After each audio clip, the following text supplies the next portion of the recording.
Hi everyone, Molten here and welcome back to my video review of Game 6 from the World Championship match, where we had our first decisive result with Magnus winning with the white pieces. And I'll talk a little bit about the opening and the move order because it was slightly different from the usual Catalan we got in the second game. It started with d4, knight f6, knight f3, we have d5 here. And usually if you're entering the Catalan, you would play perhaps c4 straight away. But instead we had to move pawn to g3, which leaves black with a few extra options here, which he normally wouldn't have. For example, he could play the move pawn to c5, which is a very natural response. I mean, your opponent has played the move pawn to g3, so you should just take center, challenge right away. Here some games have followed bishop g2, pawn takes, and knight takes d4. Followed by even h6 here has been played, bishop d7, and the typical e5 pawn break to follow ensures black a very good control over the center. Also, another option why I think this move order is not played too much, or at least it's not seen at high level chess, is this bishop is free to come into the game here at f5, and usually when this bishop is able to get outside the pawn chain, especially in the Catalan, black is managed to be relatively okay.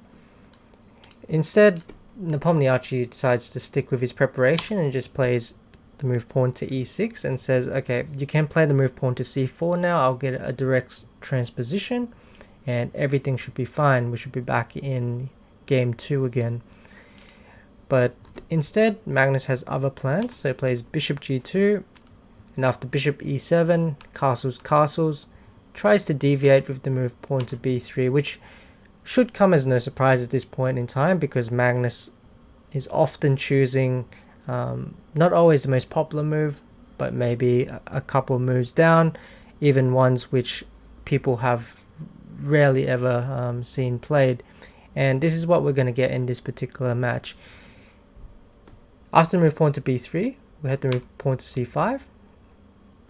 Captures, bishop captures, and Magnus plays the move pawn to c4.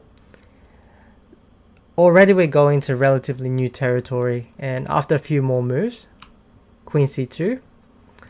So he doesn't want to take back the pawn and damage his pawn structure. Instead he wants to recapture with a piece.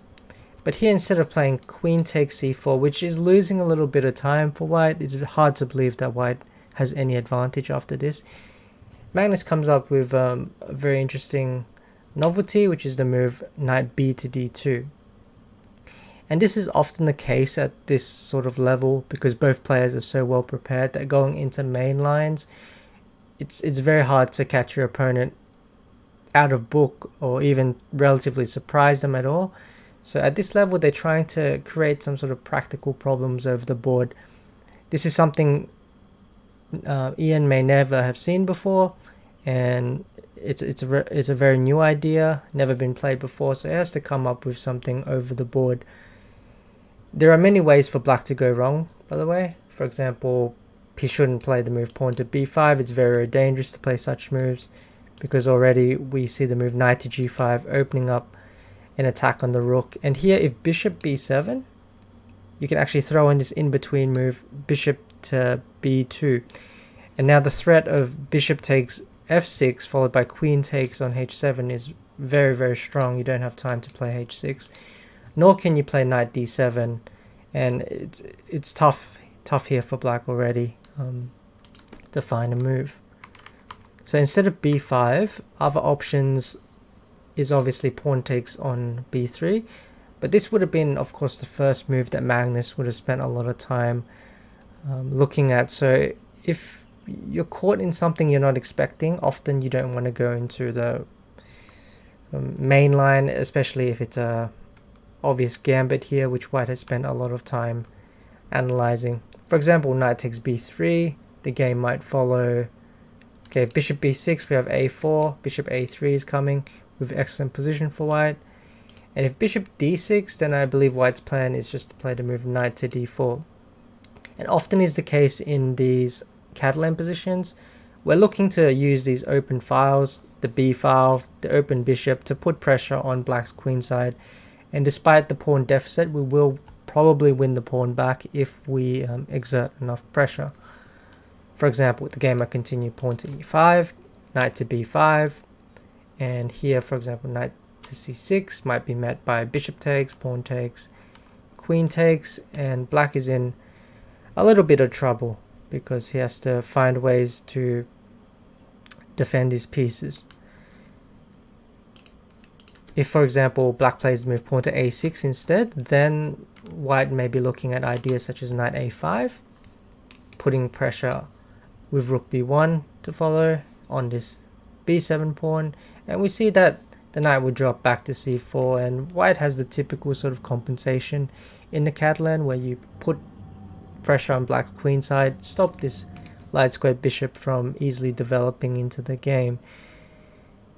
So this is most likely Magnus's idea after the sacrifice, but instead Ian decides he doesn't want to be a part of that, just plays knight c6 instead. Very sensible move. Knight takes c4, and he just goes for a line which he believes is straight up equalizing for black, and this is a sensible approach in general if you feel that your opponent has spent a lot of time in a particular line in terms of the preparation. Here black can play the move pawn to e5, and that would free up his bishop, and this would be totally fine for black, just to bring the bishop outside the pawn chain. The pawn can also look to push forward again to e4. Instead, black goes for a different option, plays the move pawn to b5. Now, one of the main problems for black in this position is this light squared bishop, so it makes perfect sense to play b5 because even though you're temporarily weakening this diagonal, there's no real way to take advantage of it. And we see that after white moves the knight, black's idea is to move the knight to b4, hitting the queen with tempo, giving us time to play the move bishop b7 next.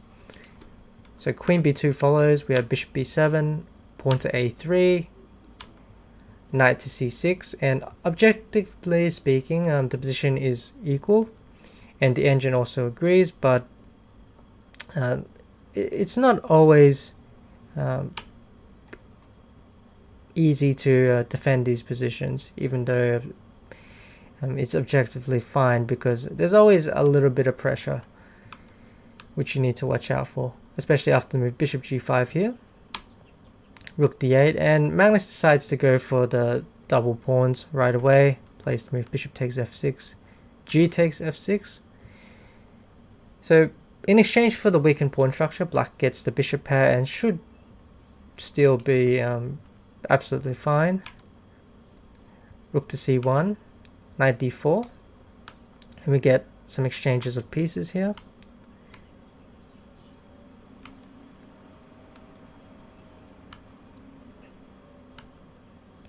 Okay, so we get this position here with the knight and bishop, and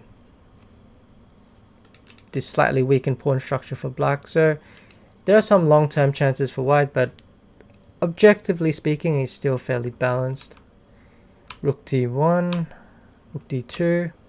We see a long grind here from Magnus, and then we see a decision by Nepo to play the move rook to c8, which drastically changes the nature of the position. He could have kept the rooks on and just played a different move here, but he went for this exchange right away. And Magnus accepts the queen for the two rooks. And now it's a question of whether the queen is going to be enough for the rooks.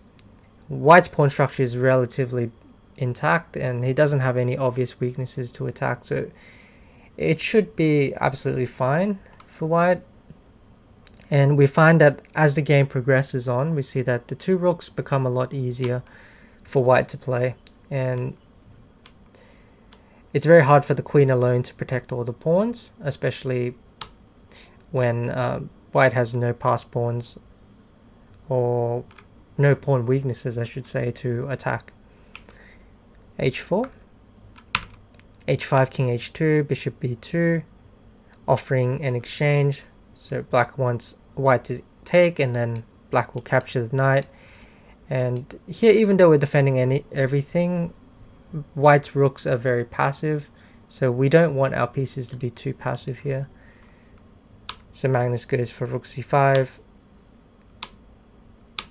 We have some exchanges here. So the one thing we want to watch out for is we don't want to give black too many passed pawns.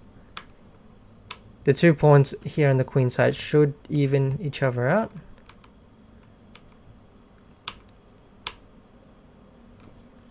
So knight takes e4 is a good trade. If black takes, we take the bishop, and white will clean up the pawn on a4.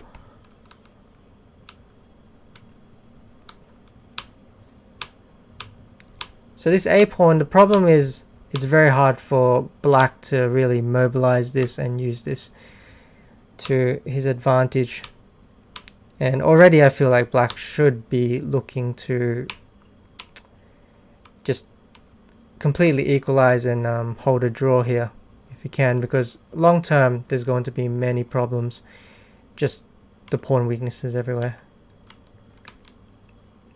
Magnus sacks the rook for the pawn eventually, because there's no way he's going to manage to take with the knight, so he decides to just give it up.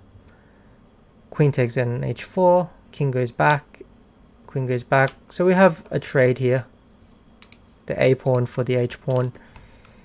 In general, white is very happy with this trade because now he doesn't have to worry about losing anymore with this passed a pawn, and he can just focus on blockading the king side, which he eventually does.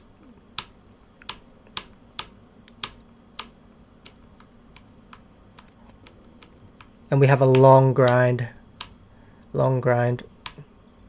for the rest of the game. But you can see the problem is whenever a pawn goes to the white squares, it's going to be very hard for black to defend it.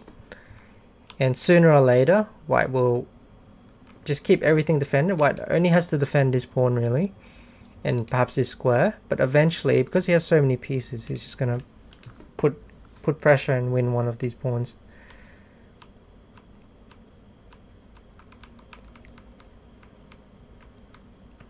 Yeah, and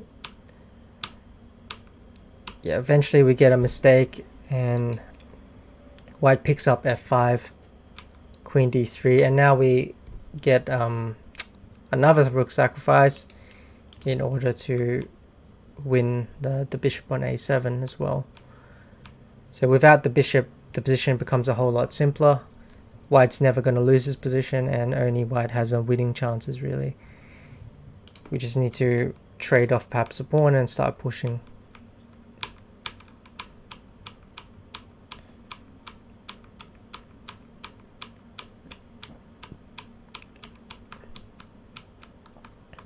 And slowly but surely, it does take a while, but white slowly pushes the pawns up the board, and it's only a matter of time really.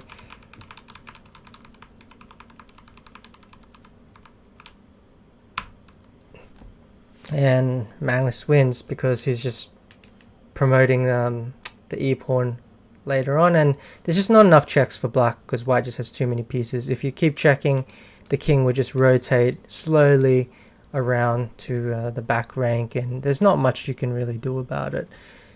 So nice win from Magnus. I mean, he got his opponent slightly out of preparation in the opening, posed enough problems in the middle game, and then finally slowly but surely grinded his way into a favorable ending.